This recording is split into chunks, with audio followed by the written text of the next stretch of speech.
Hello అండి, అందరూ ఎలా ఉన్నారు? సో ఈరోజు నేను కాస్ బ్యాంగిల్స్ చేద్దాం అనుకుంటున్నానండి. సో అందుకు నేను 2 కట్ బ్యాంగిల్స్ తీసుకున్నాను. అలాగే రెడ్ కలర్ది సిల్క్ థ్రెడ్ అనేది తీసుకున్నాను.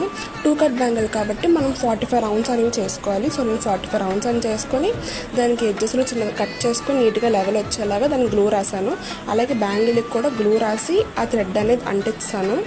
సో అది స్ట్రాంగ్గా అంటుకుంటుంది. మీరు గ్లూ రాసిన వెంటనే చేసేయకండి. సో ఒక 1 అవర్ ఉంచండి, స్ట్రాంగ్గా అంటుకుంటుంది అప్పుడే.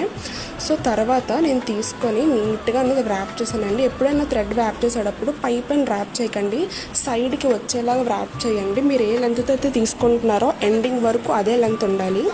సో అలా నేను ర్యాప్ చేసుకున్నాను. నాకు చివరిన చిన్నది మిగిలిపోయింది. సో అది కట్ చేసుకొని మొత్తం బ్యాంగిల్ అంతా నేను చేసుకున్నాను. అలాగే 2 బ్యాంగిల్స్ కూడా అయిపోయి. సో ఇప్పుడు లక్ష్మీ కాయిన్స్ ఎలా అంటించాలంటే, నేను కాయిన్ తీసుకున్నానండి. పై ఎడ్జ్ ఉంటుంది కదా, ఎడ్జ్ కట్ చేసి మిగతా అన్నీ కూడా కాసులు బ్యాంగిల్ అంతా అంటించాను B7000 గ్లూ తోటి. సో అలా మొత్తం బ్యాంగిల్ అంతా అంటించాక నాకు చివరిలో ఎడ్జెస్లో మిగిలిపోయండి. సో ఆ ఎడ్జెస్ని కవర్ చేయడానికి ఆ స్పేస్ని నా దగ్గర స్మాల్ కుందన్స్ ఉన్నాయి, గ్రీన్ కలర్వి. సో ఆ ఎడ్జెస్లో నేను కుందన్స్ అనేవి అంటిస్తాను. సో లుక్ బాగుంటుంది అని చెప్పి